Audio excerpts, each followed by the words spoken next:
Ciao, sono Maria Cristina e benvenuti sul mio canale YouTube Astrotarotina. Oggi parleremo del cielo in astrologia e del cielo nei tarocchi. E come parleremo del cielo?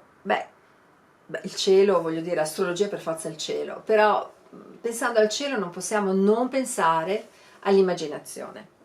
Il grande filosofo e psicanalista anche James Hillman diceva che l'immaginazione viene prima della realtà, cioè prima immaginiamo le cose e poi diamo vita alla nostra immaginazione attraverso le parole, quindi raccontando.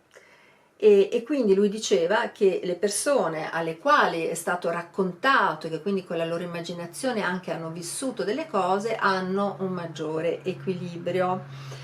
E quindi questo ci dice cosa? Che fondamentalmente l'esistenza ha un fondamento poetico e che noi siamo fatti di infiniti pezzi di racconti che ognuno di noi si porta dentro, infiniti, minuscoli pezzetti di storie millenarie che parlano di dei, di titani, la famosa mitologia. E anche sappiamo che le parole che fanno riferimento alla nostra immaginazione, se sono ordinate e coordinate bene, alleviano il dolore, per esempio, nei momenti difficili della vita, oppure portano gioia. Poi se andiamo a cercare in un vocabolario etimologico, vedremo che la parola trovare significa anticamente comporre versi, inventare, immaginare, pensare e poi solo se venuti a dire ok, per venire a trovare ciò che si cerca, a conseguire e ottenere. Interessante, no? Quindi un po' come i trovatori medievali, per trovare bisogna immaginare. E quindi il passaggio poi dall'immaginazione alla poesia è breve, il passo è molto breve. E in un qualche modo nell'astrologia e anche nei tarocchi il cielo, l'immaginazione, la poetica, il nominare le cose sono correlati da un filo rosso.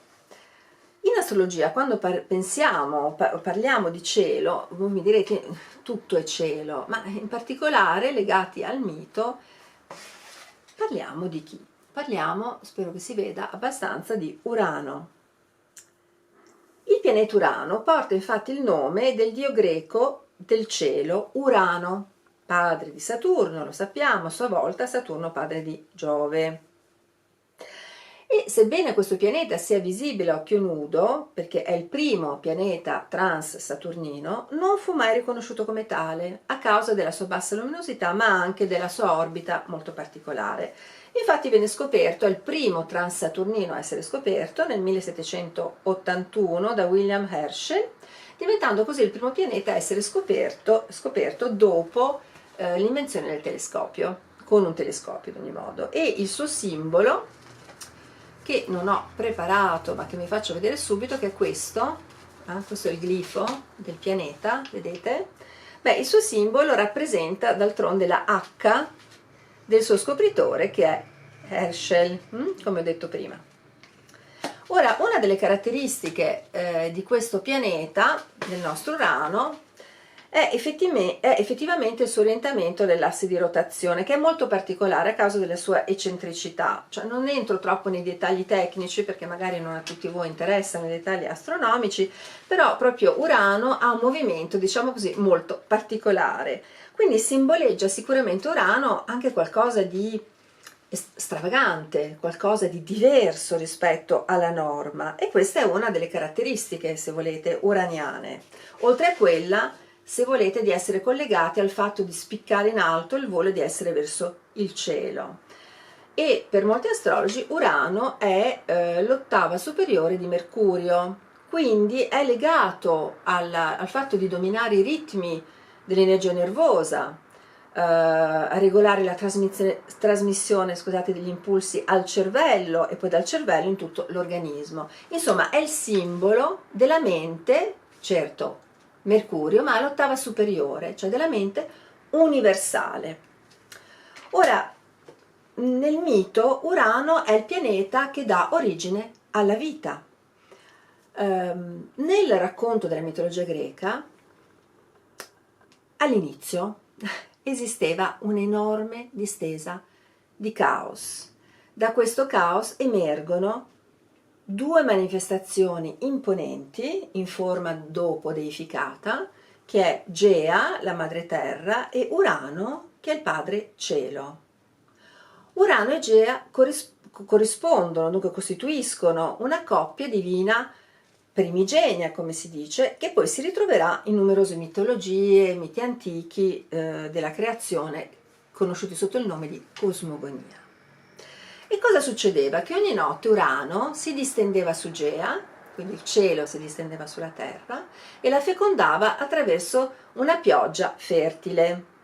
Fu così che che nacquero le prime stirpi divine. Tra le prime stirpi divine abbiamo i 12 titani, che si ritengono come le progenie, dunque la progenie della razza umana. Abbiamo per esempio i ciclopi, esseri giganteschi con un occhio centrale enorme. Fu così che ebbero origine le prime stirpi divine, quindi i 12 titani, che si ritengono la progenie della razza umana, i ciclopi, che sono dunque questi esseri giganteschi con un solo occhio, e altre creature. E Urano, sia perché odia i propri figli, sia perché ha paura di essere spodestato dai suoi figli, ne abbiamo già parlato molte volte, rinchiude i figli nel ventre della madre Gea. Però Gea, la madre terra, un giorno non ne può più e quindi chiama i suoi figli e dice: dovete liberarmi di vostro padre. E sarà il più giovane Saturno che lo farà. La madre, cioè Gea, costruisce una falce di martello invincibile, la dà a Urano, e una notte la dà, scusate, a Saturno, il figlio più giovane, e una notte in cui Urano sta per distendersi sulla madre Gea, Saturno arriva e vira il padre. Evira il padre, e ne ho parlato nel video sull'amore, evira il padre e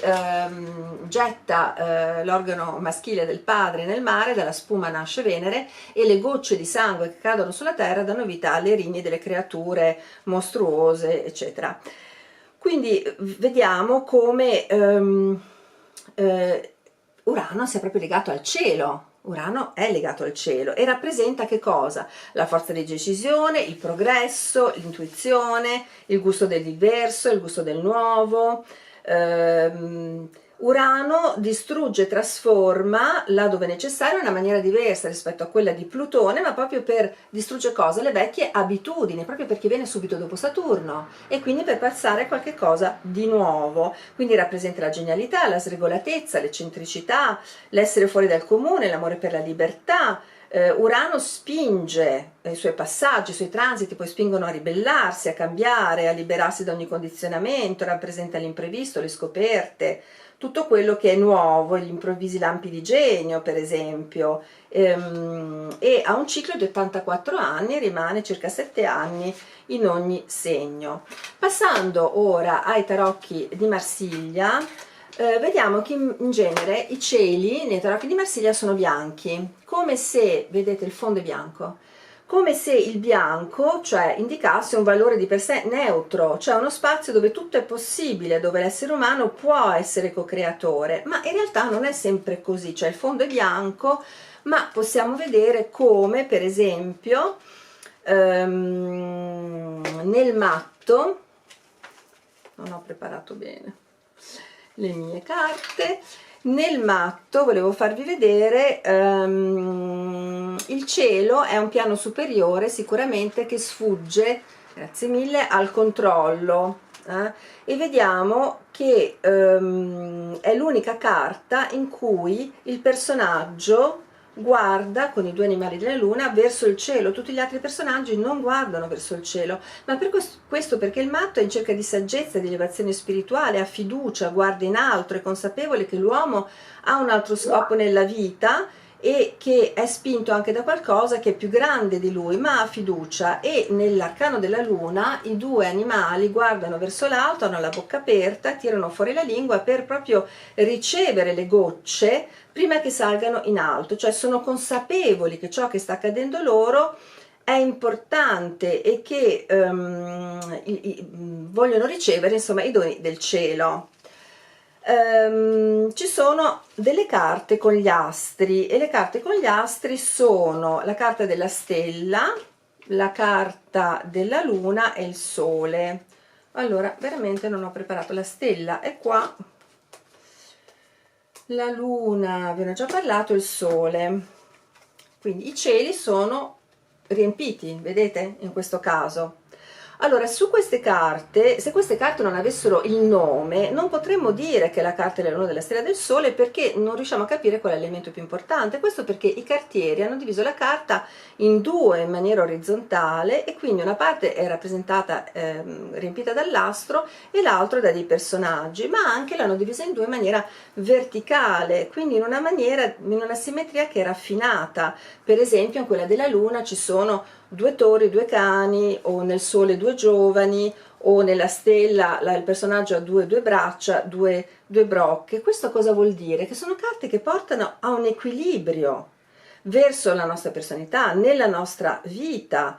Addirittura vedete come l'irraggiamento è sempre doppio, vedete? Sono sempre due tipi di raggi, proprio per indicare la potenza del cielo sulla terra, e questo in una maniera proprio per portare delle cose positive. E questo lo si vede ancora di più proprio perché il fondo è bianco, vediamo la potenza della luna, del sole, delle stelle, del cielo, e vediamo come i personaggi che sono sotto sono particolarmente ricettivi. E perché vediamo questo? Perché i personaggi sono, vedete, i personaggi sono nudi, quindi vuol dire che sono autentici.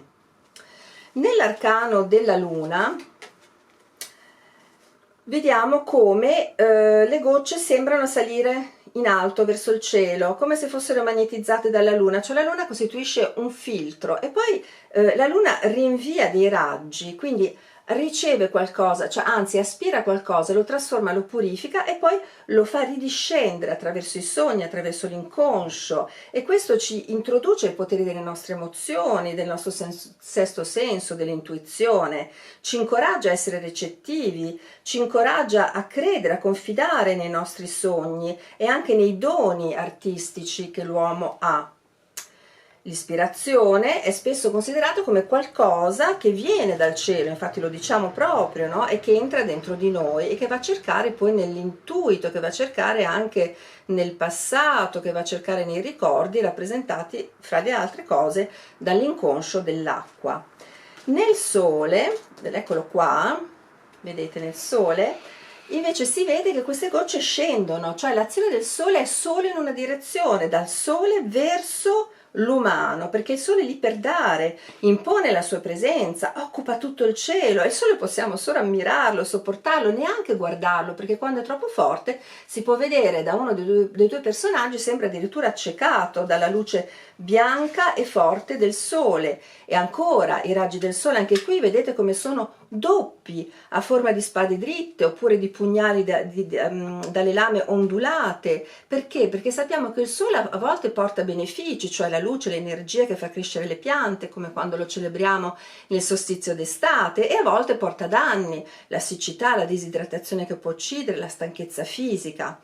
E poi terminiamo, ci sono carte che ci danno un'idea dell'intervento divino sull'essere umano, e sono naturalmente la carta dell'amante, questo ne abbiamo già parlato anche in altri video, e vediamo che qui il Cupido lancia una freccia per aiutare la persona a prendere una decisione. E abbiamo anche, se la trovo adesso, la 20, che è il giudizio, no, questa è la 21, eccola qua, la 20, in cui si vede questo come dire, questo arcangelo. Quindi da una parte abbiamo un Cupido, un personaggio della mitologia, e dall'altra abbiamo un arcangelo nella 20, che effettivamente da una parte Cupido sta per scoccare la freccia, eccolo qua, lo cercavo, dall'altra l'arcangelo suona la tromba, ma tutti e due mandano un messaggio, cioè le forze celesti ci sono e mandano dei messaggi verso l'umanità dall'alto, ma sempre intervenendo a favore dell'umanità. E termino questo video relativamente breve comunque con l'arcano 12, volevo farvelo vedere nel posto giusto. E anche qui vediamo che c'è un capovolgimento. Perché? Perché l'arcano deve vedere le cose in un altro modo per poter fare il punto della situazione, trovare una soluzione e passare a qualcos'altro. È capovolto, c'ha la testa verso il basso e non si capisce quasi dove è il cielo. Qua il cielo sembra chiuso da una trave alla quale lui è appeso. Qui ci sono due rami e queste sembrano delle chiome di alberi, ma in realtà sono quasi delle montagnole, e perché i rami qui vanno da un'altra parte, cioè c'è un capovolgimento, il cielo può essere sopra e il cielo può essere sotto. E vediamo che l'appeso si avvicina alle sue radici, mentre paradossalmente nel momento proprio in cui i suoi piedi non sono più a terra, ha cambiato punto di vista, è in sospensione, si è posto in una situazione di ricettività, e questo lo si capisce anche dall'orecchio che è scoperto. E terminerei questo video con una breve pratica. Prendete un foglio bianco e scegliete una delle carte di cui abbiamo parlato e disegnate la vostra idea di cielo. Scegliete anche dei colori che vi sono più consoni, e lasciatevi andare a esprimere tutto quello che emerge nel momento preciso in cui state disegnando. Abbandonatevi alle vostre emozioni e permettete al vostro stato interiore di esprimersi. E finirei con una frase di Gustave Flaubert, ma tradotta in italiano, che dice: credo che se guardassimo sempre il cielo finiremmo per avere le ali. E con questo vi ringrazio e vi saluto. Grazie infinite di avermi ascoltato. Vi rinvio naturalmente, come al solito, al pollice blu se vi è piaciuto, a iscrivervi al canale, a scoprire i miei video su Instagram e a scrivermi al mio indirizzo di posta elettronica. Grazie, grazie, grazie ancora.